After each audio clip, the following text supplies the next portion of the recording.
ng pagparito ng ating Panginoon Kristo? Nung una, ay slow process. Dumaan siya sa lumang tipan. Inihulak. Sapol pa nang bumagsak ang tao sa kasalanan. Inihulak na mayroong ipapako sa krus. Na po? Para sa katapusan. Genesis chapter 3 verse 15, andyan po yan. At inihula ni Propeta Isaias na mayroon siyang dalaga na magdadalang tao. Na po? At natupad ito sa banal na kasulatan sa Bagong Tipan. Slow process hanggang dumating sa yugto ng kanyang kamatayan. Hindi po yun magic na makapangyarihan siya. Tao ako ngayon. See? Hindi po. Lalang ng lahat ng pamamaraan, timetable ng Diyos sa pamamagitan ng tatlong persona. Na po? Makikita po natin yan sa Luke chapter 1 verse 35, andyan po yan, yung pagsasagawa ng tatlong persona. Na po? Okay, yan po. Na po? Luke chapter 1 verse 35. Kita po natin. Hindi pa po yan yung mga message ko. Binabalikan lang po natin. Pero hindi natin nadadaanan to. Kanya po. At sumagot ang anghel at sinabi sa kanya, bababa sa iyo ang Espiritu Santo, isa. At lililiman ka ng kapangyarihan ng kataas-taasan, pangalawa. Kaya naman ang banal na bagay na ipanganganak ay tatawaging anak ng Diyos. Diyan lang po, pinakikita na po yung tatlong persona. Ano po? Nagagawa sa bahagi ng pagparito ng ating Panginoon Kristo sa laman. At yung tatlong yan, kung ating pong titignan, yun po yung nangangasiwa sa buong kalangitan. Na po? Sa 1 John chapter 5 verse 7,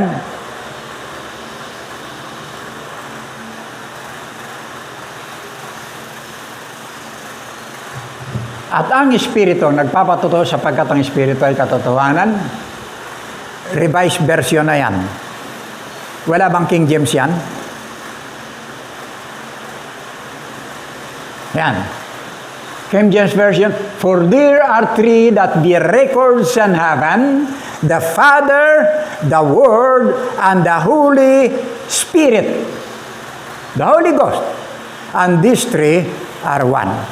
Makikita po niyo yung kaisahan na nangangasiwa sa buong kalangitan na lahat ng bagay pati pagpaplano na po nasa atin. Now, ang tema po natin, pangalawa, Second Advent, yung pagdating ng bigla. Ito na po yung inaantay natin. Bigla. Ha? Biglaan.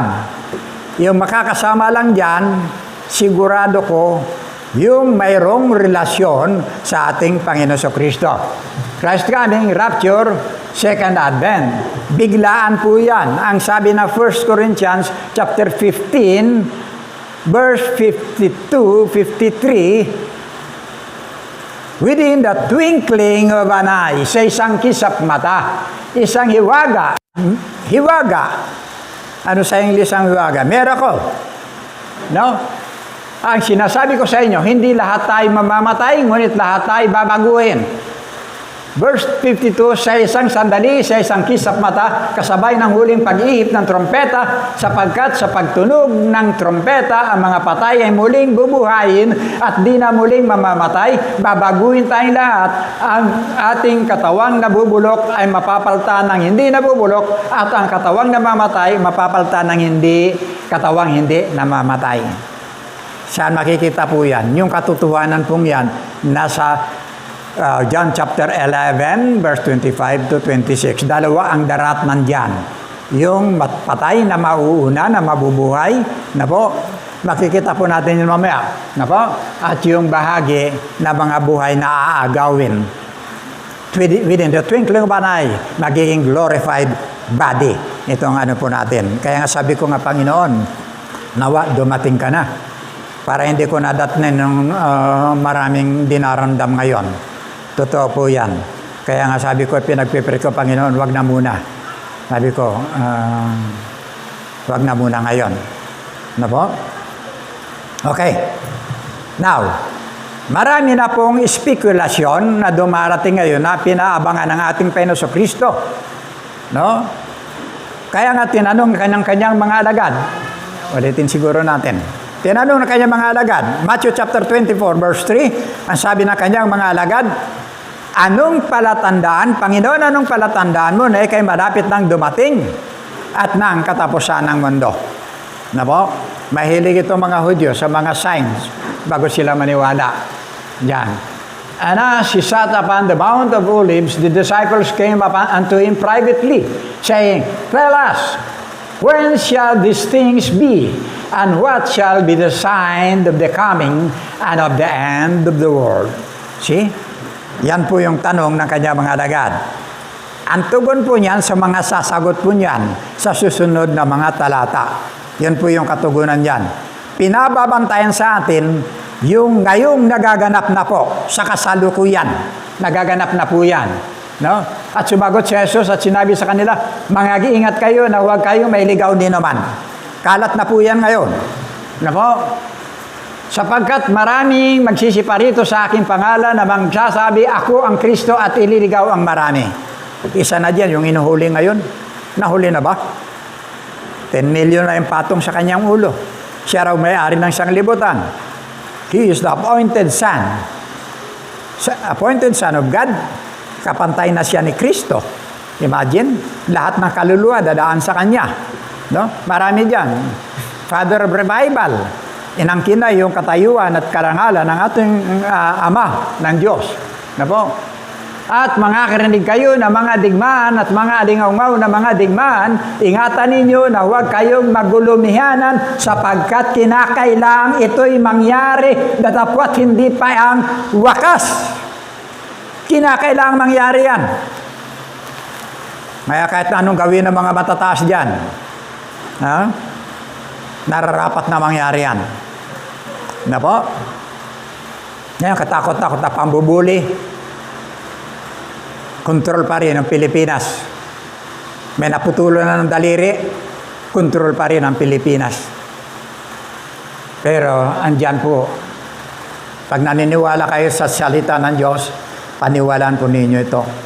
Anong dapat ihanda? Ang inyong sarili.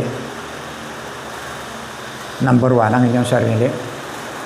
At makakarinig kayo ng mga digmaan, next, sapagkat magsisitindig ang bansa laban sa bansa at ang karyan laban sa karyan at magkakagutom at lilindol sa iba't ibang dako. Kailan ba nangyari yung lindol na 7.1? Kailan? Ngayon itong linggo lang na to. Ay, hindi nyo alam?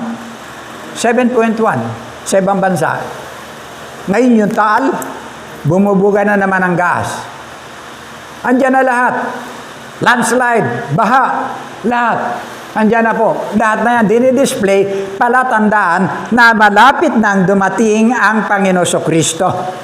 You see? Ito pag uminit, palatandaan na magaganda ang panahon. Pero kapag kaganyan, palatandaan na tuloy-tuloy yan. Uulan. Ganyan mga palatandaan. Okay. Verse 7. Karugtong niyan, ang Matthew chapter 24, tandaan niyo, pag binasa niyo yan, magtataka kayo, bakit ganito, bakit dito, mayroon dito, bakit dito, mayroon dito. Marami pong tinatalakay. Tinatalakay po diyan ang bahagi ng pagdating ng Panginoon Kristo. Tinatalakay po diyan yung rapture, actual. Matthew chapter 24, verse 40 to 42. Yung dalawa nagtatrabaho sa bukid, aagawin ng isang isa ay maiiwan. Tinatalakay po yan. So, tinatalakay din yan yung katapusan ng sanglibutan. Kaya marami yan, tagni-tagni. Tinatalakay din po dyan yung pagbabalik ng Panginoon Kristo kasama ang kanyang puwersa ng mga anghel. Matthew chapter 24, verse 29 to 31. Wala na yun. Hindi ko na sinusundan yung ano natin. Datapot, karakarakang pagkatapos ng kapigatian, after tribulation, babalik ang ating Panginoon Kristo. Ito po, pag-uusapan natin to sa Third Advent. Third Advent ang kanyang pagbabalik. Babalik siya, hindi na pag-ibig. Una, dala niya pag-ibig, slow process. Pangalawa, ang dala niya pagtupad sa kanyang pangako. Kukunin niya, that where I am, there ye may be also. Yan.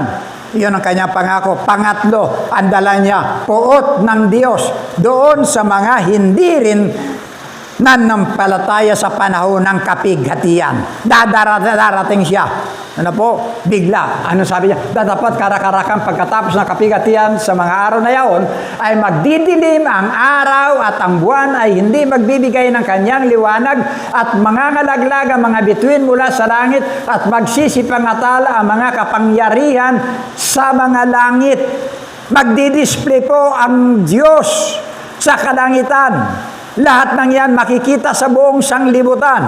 Marami ang iiyak. Marami ang mananangis sa bawat bahagi na makikita nila at masasaksiyan.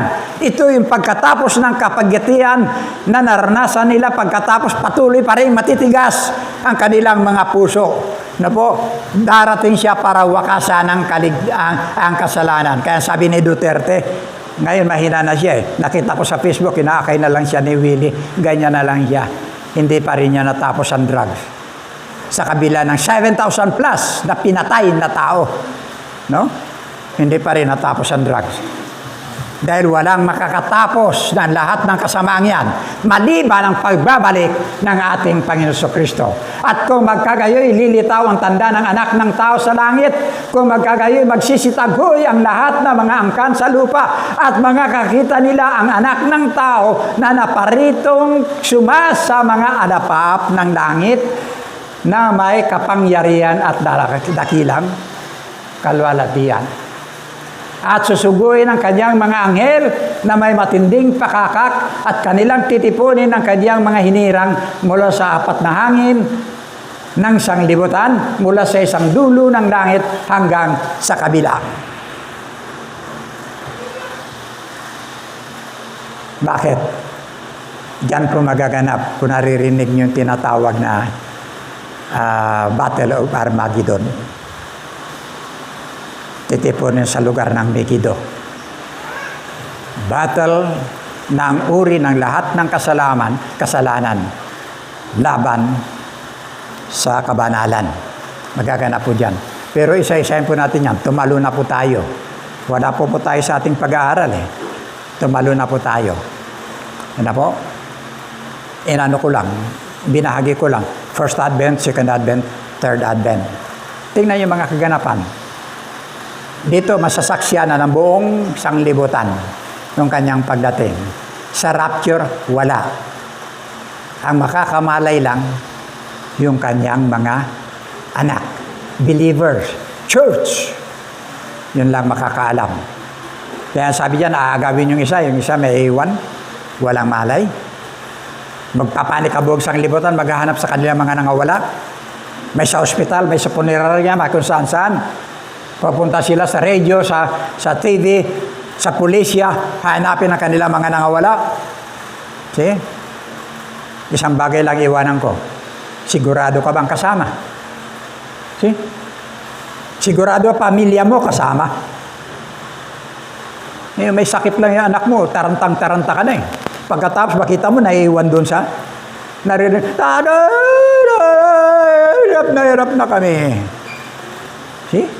Tuloy-tuloy na yun hanggang sa impyerno. Anong gagawin mo? Dito, nagpapatay mali tayo.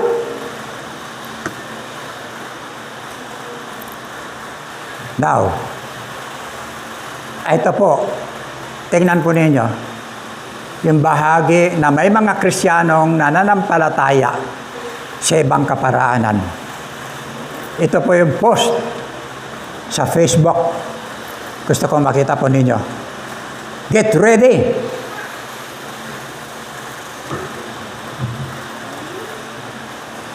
Get ready for the Antichrist coming.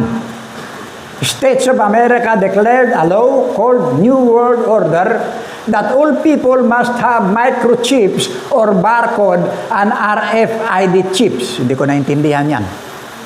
In the right hand or forehead by surgery operation.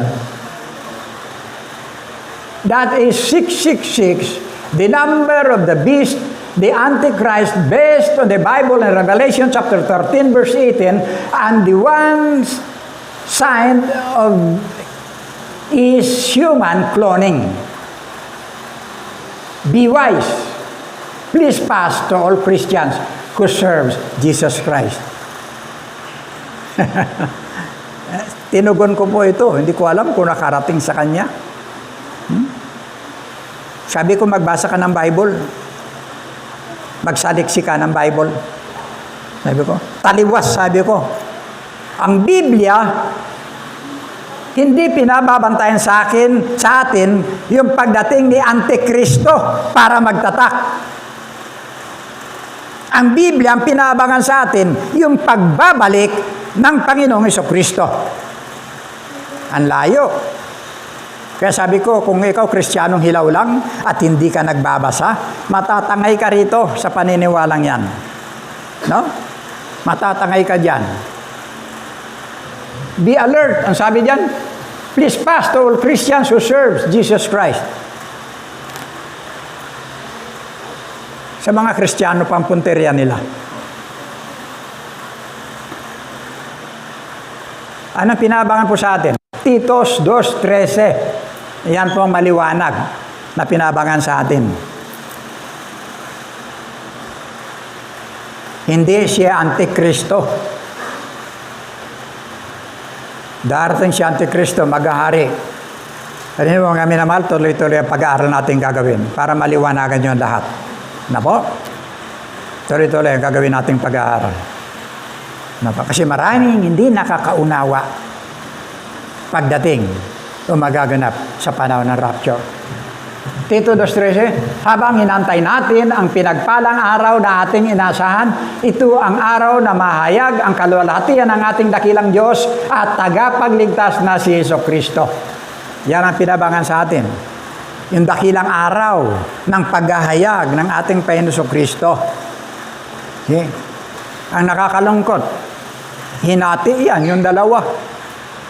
Yung mga hindi naniniwalang si Kristo Diyos, hinati nila.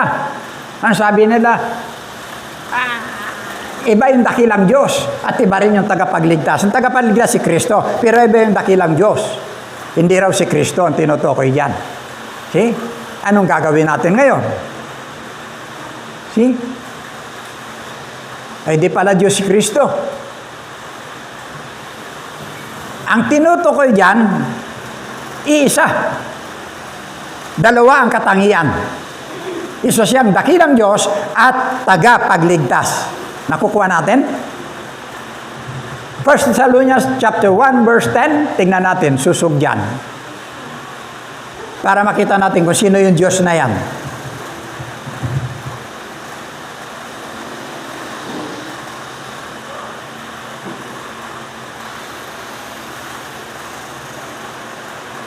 At upang hintayin ang kanyang anak na mula sa langit, na kanyang ibinangon sa mga patay, si Jesus nga na nagligtas sa atin mula sa galit na darating. Upang antayin natin ang kanyang anak na mula sa langit.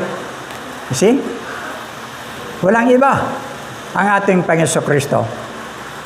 1 Thessalonians chapter 2 verse 19.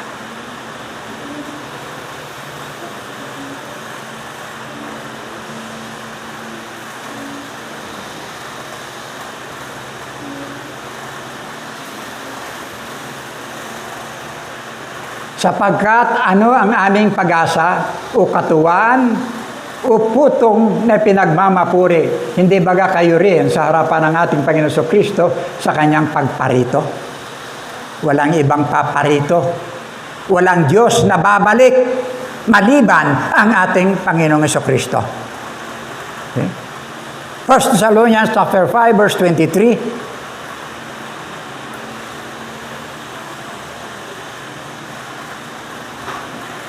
Hindi na natin nagalaw yung ating mensahe. Iba na ang pumasok. At pakabanalin kayong lubos ng Diyos din ng kapayapaan, at inyong espiritu, kaluluwa at katawan ay ingatang buo na walang kapintasan sa pagparito ng ating Panginoong Hesukristo. Walang ibang Diyos na babalik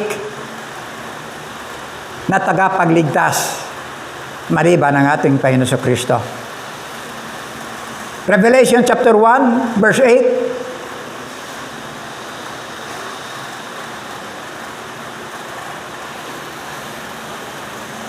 Ako ang Alpha at ang Omega, sabi ng Panginoong Diyos. Ngayon at nang nakaraan at sa darating ang makapangyarihan sa lahat. You see? Walang ibang darating. Sinara ang Biblia, ang Bible, sa huling chapter ng 22,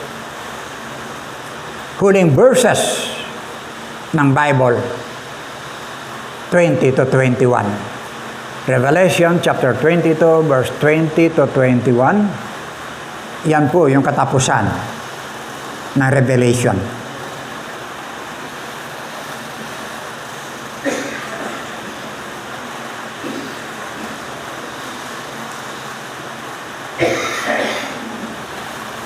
Ang sumasaksi sa mga bagay na ito ay nagsasabi, oo, ako'y madaling pumaparito. Ang nagsasalita dyan ang ating Panginoon Jesucristo. Ang nagpahayag kay Juan, ang ating Panginoon Jesucristo, pinakita sa kanya lahat-lahat ng mga bagay na magaganap. Ang sabi dyan, oo, ako'y madaling pumaparito. Siya nawa, sumagot si Juan na minamahal. Siya nawa, pumarito ka, Panginoong Hesus. See? Siya ang babalik. 21, ang biyaya ng Panginoong Hesus ay mapasa mga banal nawa. Siya nawa. See? Ito po yung kanyang. So, maliwanag po na makita po natin na walang babalik maliban ng ating Panginoon Jesucristo sa panahon ng tinatawag na rapture. Ano po? Ang sabi diyan,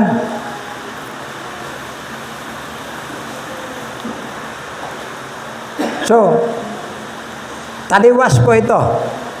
Ang sabi diyan, anong pagpapala? Ang sabi diyan sa talata, ang biyaya, pagpapala po yan, ng Panginoong Hesus ay mapasa atin. Ano pong pagpapala? 1 Thessalonians chapter 2, verse 12, yan po yung pagpapala.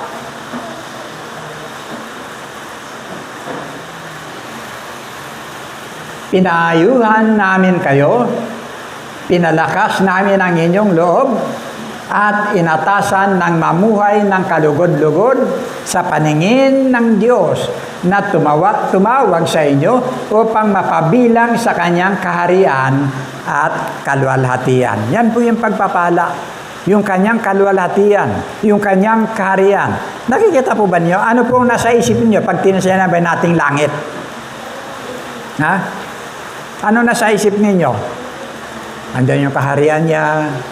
Na po? Andiyan lahat. Limitado. Iniisip natin. Yung Australia, Canada, Japan, Switzerland, lahat ng klase ng bansa. Puntahan mo yan. Napakalalawak niyan. Napakalalawak. Ang lawak-lawak niyan. Pero ito lang sila. Andiyan lang sila. Kita nyo? Ganun lang sa mapa. Ganyan. Asan ang langit? Nakukuha niyo ang ibig ko sabihin? Ha? Gaano kalawak ang langit? Yung kanyang kaluwalhatian, yung kaharian, yung lahat ng mga bahagi na mapapasa inyo. Okay? Ang lalawak ng mga bansa na yun, hindi mo kayang ikutin. Ito lang, maliit lang yan. Langit ang lawak-lawak. Isip natin, parang ang liit lang ng palasyo.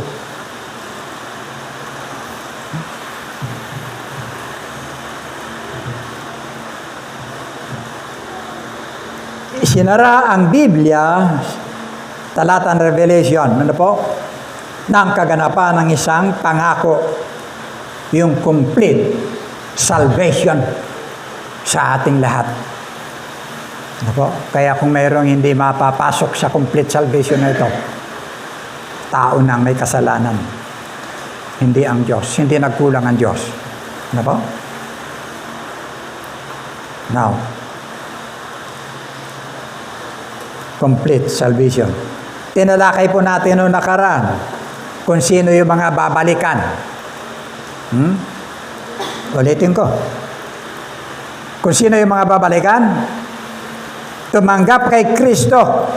John 1:12. Bagong nilalang. 2 Corinthians 5:17. May tatak ng Espiritu Santo. Ephesians 1:13. Na po, mga di na tagas sanglibutan.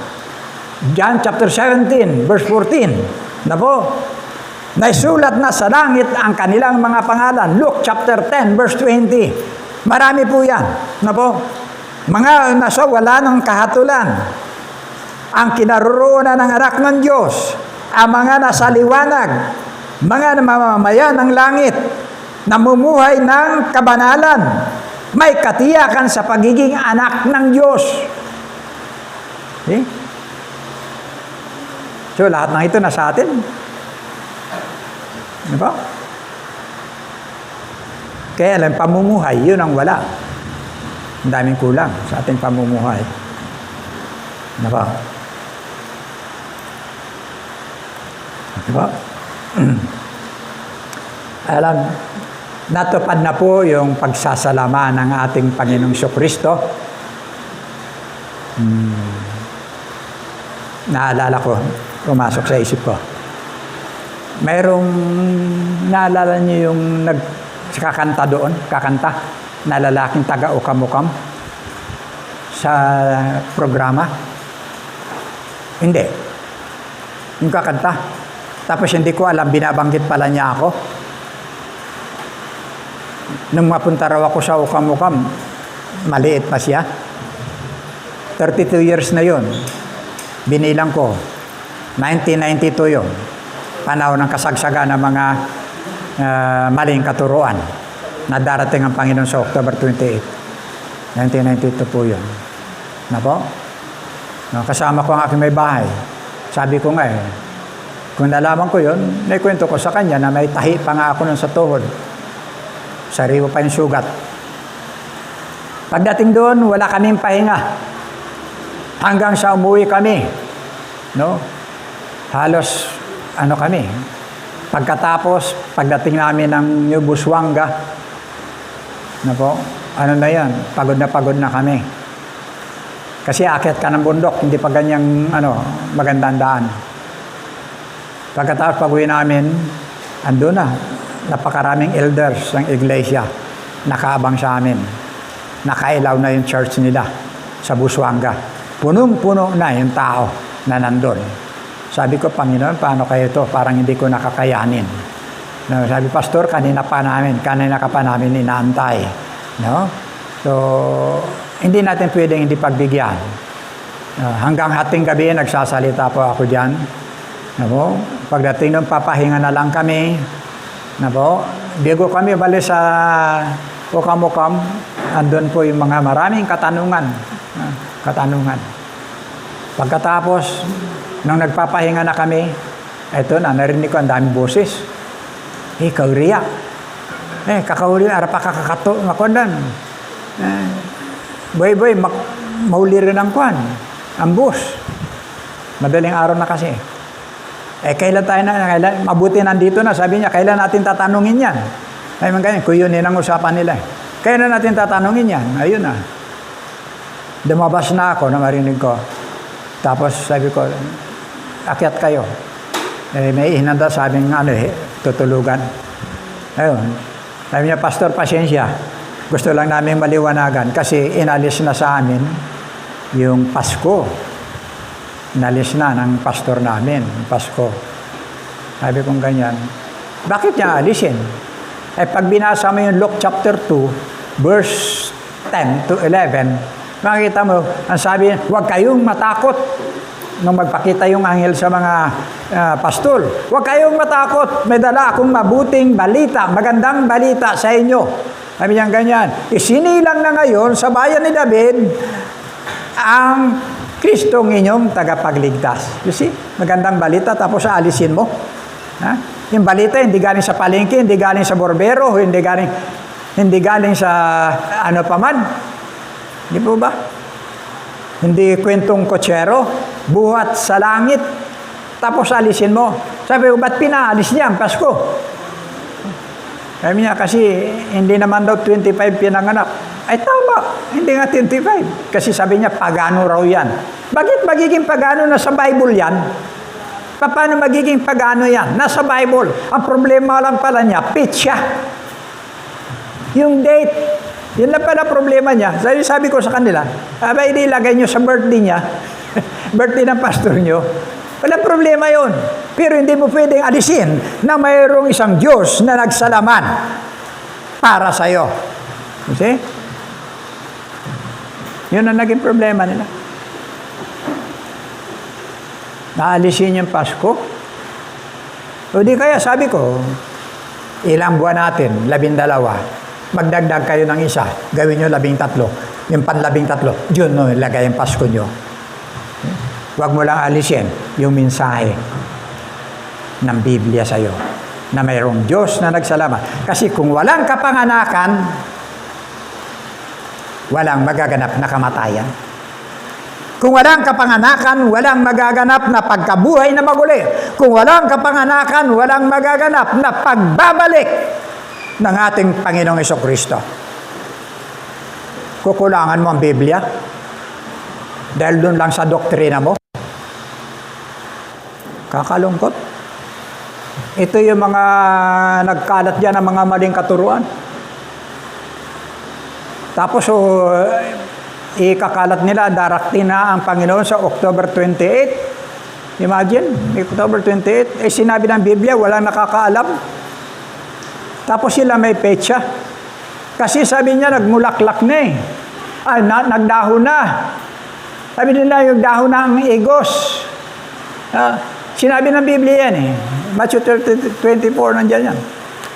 Nagdahon na ang mga sanga, ang igos. Hindi nila inuunawa na ang ibig sabihin dito, kapanahunan. Ngayon na ang kapanahunan, nagsibol na. Yung mga sanga ng igos nasa atin na ngayon. Yan ang ating nararanasan na ngayon. Anytime, pag nag-click ang isipan ng China, pag nag-click ang isipan na mayroong sumagot lang na isang putok, magsisimula. See? Katahimik lang tayo, bombahin tayo ng tubig, tahimik lang tayo. Meron naputulan na ng daliri sa atin, tahimik pa rin tayo. Okay? Dahil lang inaalala natin. Pero sabi ng Biblia, huwag kayong magulumianan. Dapat mangyari ang mga ito. Andiyan na lahat. Yung mga karamdaman na yan na pag umaplit sa'yo, hawa ka. Papansin natin, mga karamdaman ngayon, mapahayop, mapatao. Kawawi mga nagbababuyan. See? Ang sigla-sigla ng mga baboy nila tapos ililibing ng buhay. Ay, napakarami niyan. Mapahayop, mapatao. Pumasok na yung bahagi ng pamumunga, pamumulaklak o pagdadahon ng igos. Ito na po.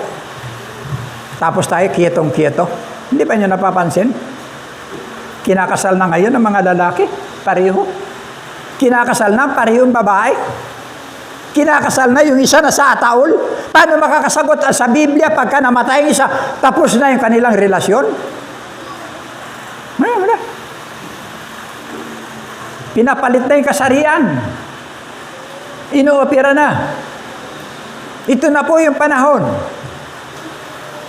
na yung tao sa isip niya, tama siya. Katawan ko lang, lalaki. Isip ko, damdamin ko, puso ko, babae. See? Ngayon na po ang panahon na yung mga alanganin, iniidolo, sikat.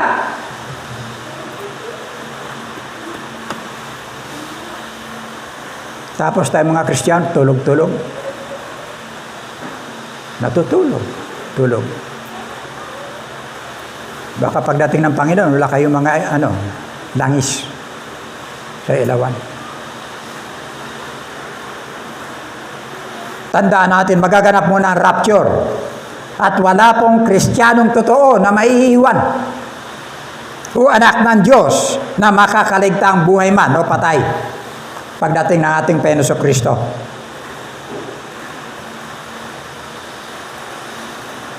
Tingnan niyo 1 Thessalonians chapter 4. Chapter 4, yan ang larawan.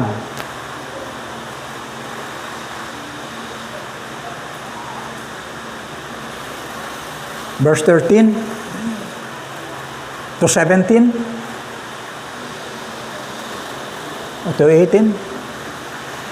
Mga kapatid, nais naming malaman ninyo ang katotohanan tungkol sa mga namatay na upang hindi kayo magdalamhati tulad ng mga taong walang pag-asa.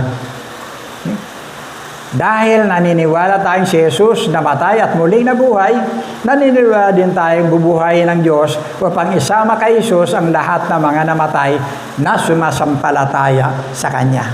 Tiyak po yan. Panghawakan mo. Ito ang itinuturo ng Panginoon na sinasabi namin sa inyo. Tayo mga nabubuhay pa at natitira pa hanggang sa pagparito ng Panginoon ay hindi mauuna sa mga nangamatay. Sa araw na iyon ay maririnig ang tinig ng arkanghel at ang tunog ng trumpeta ng Diyos at ang Panginoon mismo ay bababa mula sa langit na sumisigaw at ang mga namatay na sumasampalataya kay Kristo ay bubuhayin muna. Mauuna po sila. Mauuna sila. Twinkling of an eye. Magaganap po yan. Mauuna po sila. Meeting place. First heaven. Pagkatapos tayo ng mga buhay pa at natitira ay titipunin sa lapap kasama ng mga binuhay upang salubungin ang Panginoon sa impapawid. Sa gayon, makapiling natin siya magpakailanman. Kaya nga, palakasin ninyo ang loob ng bawat isa sa pamamagitan ng mga salitang ito.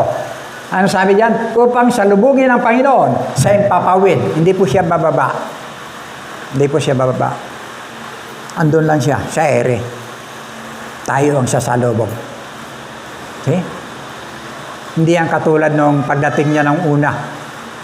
Bumaba siya, namuhay siya. Dumede, umiyak, binihisan. See? Bilang isang tao. Pangalawa, hindi. Mag-aagaw lang siya. Pangatlo, bababa siya. Pakita ko yung larawan ng pangatlo. Revelation chapter 19. Verse 11 to 16.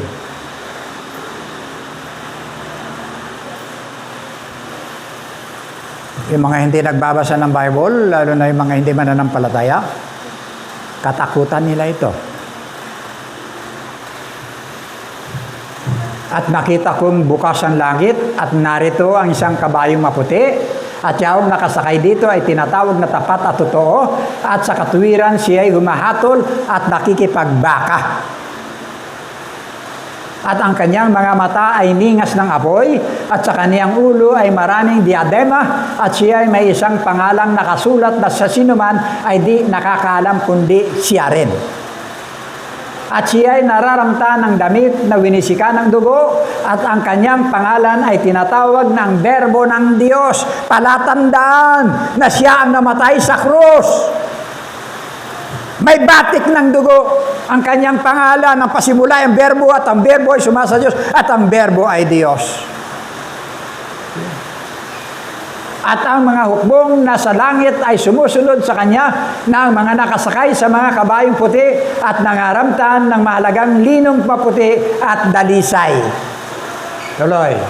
At sa kanyang bibig ay lumalabas ang isang tabak na matalas upang sa pamamagitan nito'y sugatan niya ang mga bansa at ang kanyang paghaharian ng tungkod na bakal at niyurakan niya ang pisaan ng ubas. Put the wrath of God, ng kabangisan, ng kagalitan ng Diyos na makapangyarihan sa lahat. Next. At siya ay mayroong isang pangalang nakasulat sa kanyang damit at sa kanyang hita, Hari ng mga hari, Panginoon ng mga Panginoon. Yan ang babalik na Diyos. Kita po ninyo? Yan po yung babalik na Diyos. Ang sabi doon, okay na yun. Nakita po natin yung kanyang kaanyuan. Dala po niya puot na ng Diyos. Doon sa panahon ng pagkatapos ng tribulation period. Na po? Ang tribulation period ay bahagi ng pagbibigay tsansa doon sa mga naiwan sa panahon ng rapture. 7 years tribulation kapigatian. Na po? Kabag-abag ang tao na maiiwan yan. Tatalakay natin yan sa mga susunod. Ano po? Now, nakakalungkot ang sabi ng ating please pass. Sabi doon, to all Christians who serve Jesus Christ. Yung pagdating ni Antikristo, kawawa itong mga to. Kawawa talaga yung mga hindi nagbabasa ng Bible. Pupost pa sa grabe. Nasabing mayroon tayong pananampalataya kay Kristo bilang tagapagligtas natin. Pero ang inabangan natin yung pagdating ng Antikristo sa halip na si Kristo. Imagine. No? Ang sabi rin, be wise. Ika. Marami nang napahamak na mga wise. Marami nang wise na inilalayo sa pananampalataya. Marami ng wise na inilalayo sa pagkakilala sa Diyos. Sapat na po sa atin yung John chapter 14, verse 26. Yan po yung dapat natin.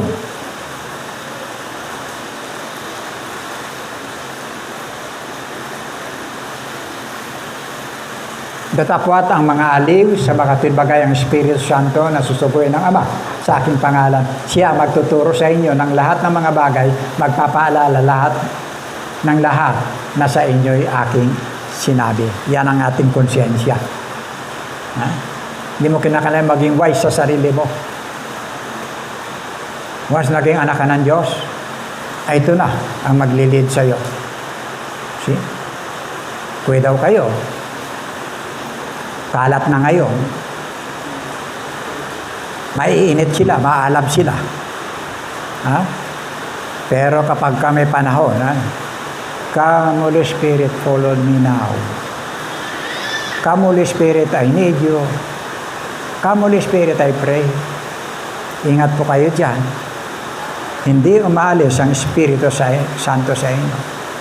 Efeso 1:13, tatak mo yan. Pagbabalik ni Kristo, babalikan ka. Yan ang pinakatatak mo. Paano yung mga humingi? See? Hingi sila pagkatapos, pagdating ng banal na Espiritu na hinihingi nila.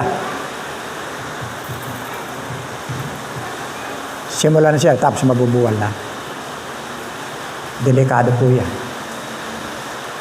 Delikado po yan. Now, naalala ko nung umuulan naman eh.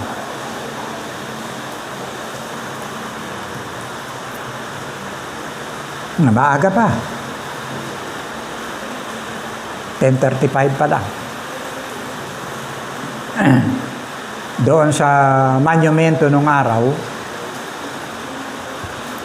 sali-sali ba yan sa kanya? Pero ang dami rin taong lumalakad kasi babaan yan. Babaan ng mga pasahero. Mayroon na iba tao ron. Andun lang sa tapat ng Mercury Drug.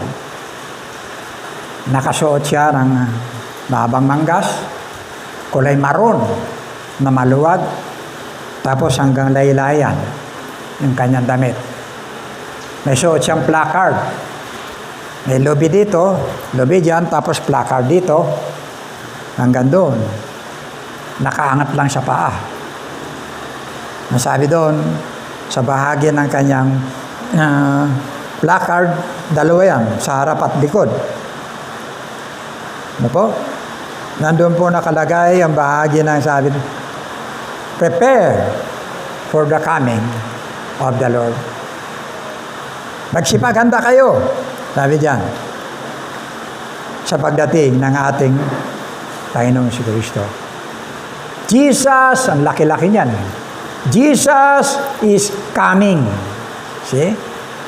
Tapos, sa likod naman, nakalagay po yan, ang sabi diyan, prepare to meet thy doom. Okay? Paghandaan mo ang iyong wakas. Paghandaan mo ang iyong kahatulan. Paghandaan mo ang iyong kahihinatnan. Sa tingin ng marami, sira ulo. No? Pero pagka nagbabasa kayo ng Biblia, ang taong ito nagdadala ng totoong mensahe ng Biblia.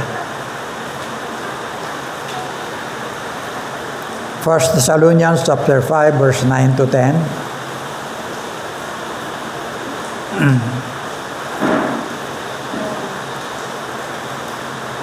Huwag po kayong mag-alaala, mga minamahal, kapag kayo anak ng Diyos at totoong namumuhay sa matuwid na kaparaanan,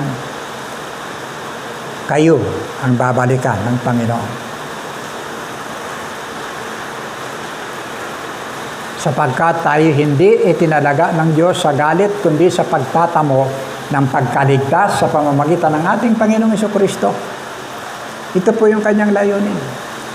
Ito po yung purpose ng Diyos sa atin. Kung pwede nga lang, walang mapahamak. Pero ang tao na rin ang gumagawa ng kanyang ikapapahamak. Pero ang layunin niya sa bawat anak niya, ito po, na namatay dahil sa atin upang tayo sa gising o tulog, patayan at buhay.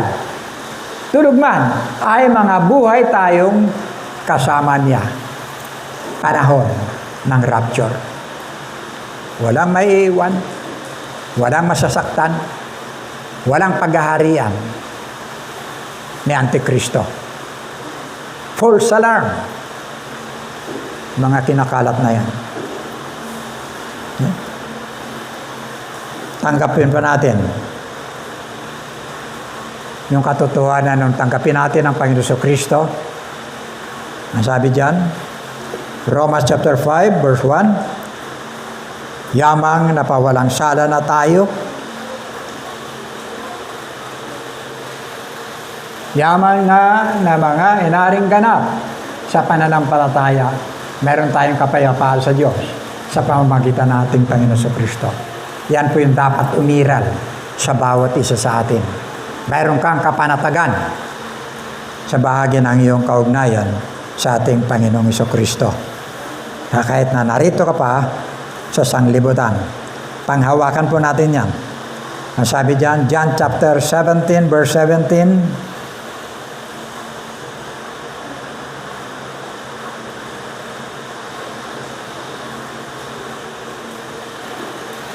pakabanalin mo sila sa katotohanan. Ang salita mo ay katotohanan. Ito po ang dapat na nasa atin. Ano po? Kabanalan. Sabi dyan.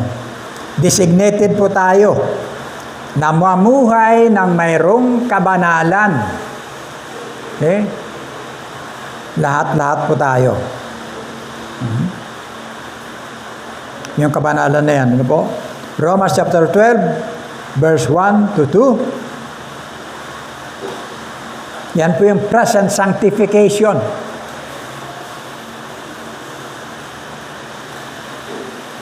Kaya nga mga kapatid, ipinamamani ko sa inyo, alang-alang sa mga kahabagan ng Diyos, na inyong iharap ang inyong mga katawan na isang haing buhay, banal, kaya-aya sa Diyos na siya ninyong katampatang pagsamba. See? Katawan, kaluluwa, espiritu. Kanina binasa natin yan, na nag-aantay sa pagbabalik ng ating Panginoon Kristo. Kaya nakakalungkot na yung mga nagkiklaim na Kristiyano pero sinasalaula ang katotohanan, patuloy na namumuhay sa kasalanan. Baka yun yung mga tao pagdating ng araw, sabi niya, Panginoon kami, nagpahayag kami, Panginoon kami, napalasimba kami, Panginoon ako, ganito rin ako, lagi, matulungin ako. Wala. Sorry ka na lang. Sorry ka na lang. Kung ang katawan mo, ang kaluluwa mo, ang espiritu mo, patuloy na namumuhay sa kasalanan, zero ka sa Panginoon. Tandaan natin, ang Diyos banal, hindi yan kumikilala kahit nakatitig na kasalanan.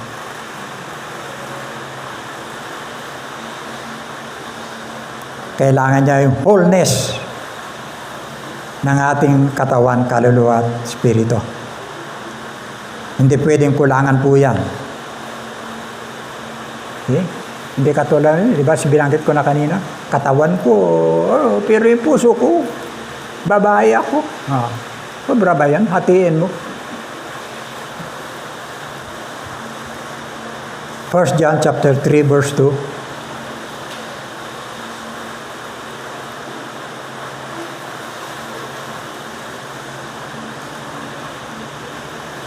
1 John chapter 3 verse 2.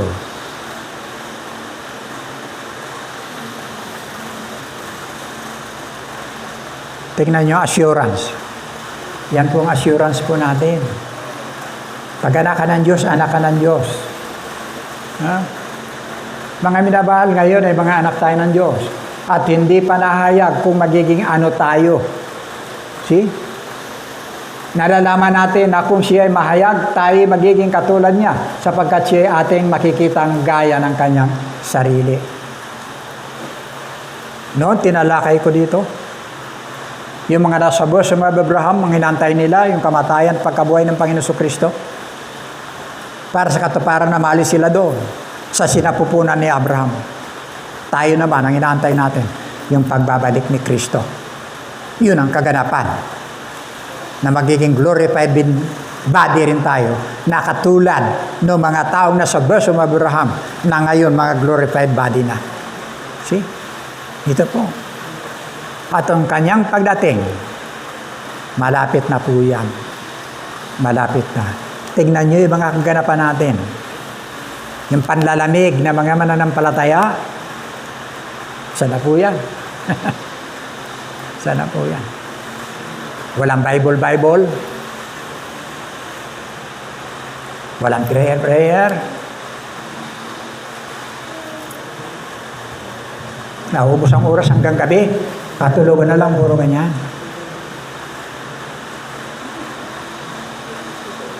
Pakawala ng Diablo yan. Alam ba na inyo? Pagdating yung Antikristo, anong hawakan niya? Isa na yan. Buong mundo. Hawakan niya ang relihiyon, hawakan niya ang politika, hawakan niya ang militar, hawakan niya ang ekonomiya, hawakan niya ang komunikasyon. Kasama na yan. Kayong ano bang mga pag-unlad ngayon? Preparasyon para sa pagdating ni Antikristo. Lahat ng yan. Yan ang pinakamalaking relihiyon ngayon. Pinakamalawak na reliyon. Science. Ayun. Diyan lahat. Magkaganon man ako, umawak ako ng cellphone, pero mensahe ng Diyos ang ipinupost ko. Mensahe ng Diyos. Nag-iisip ako ng magandang pamamaraan, magandang pananalita, na masakyan, na maunawaan ng mga magbubukas. Inaagaw ko sila, yung kanilang pansin sa mga TikTok. sa mga kung ano-ano. Harinawa. Pero makita ko, comment, 1, 2, 3. See? Kita, amen, 1, 2, 3. Magla-like, 3, 4.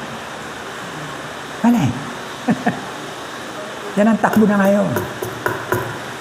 Maging mga anak ng Diyos. Nawawala na ng panahon sa kanilang spiritual na buhay.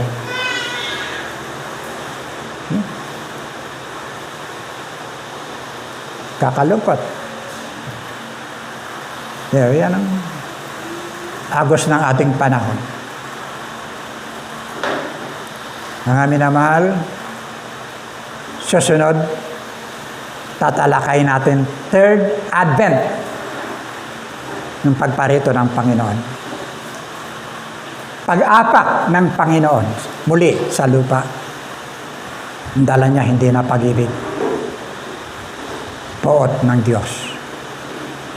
Ito po yung tatalakay natin. Tayo po'y manalangin.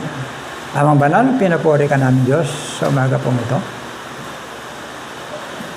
Tulungan mo kami, Panginoon, na maunawaan po namin yung mga bagay na nagaganap sa aming kapaligiran. Tulungan mo kami na may handa ang aming mga sarili, mamuhay, O Diyos, na mayroong katotohanan at pagiging totoo, O Diyos, sa aming kaugnayan sa iyo. Turuan mo kami makapamuhay na may kabanalan sa lahat ng kaparaanan, sa aming mga buhay, sa aming mga sambahayan. Na harinawa, walang naiwan. Salamat sa iyong mga salita na patuloy nagbibigay, O Diyos, ng babala sapagkat hindi mapipigilan darating ang timetable ng aming Panginoon Kristo. At tiyak, merong makakasama.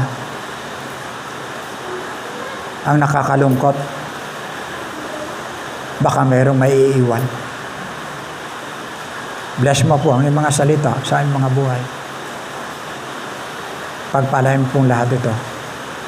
Sa pangalan ng aming Panginoon Kristo. Amen. Amen.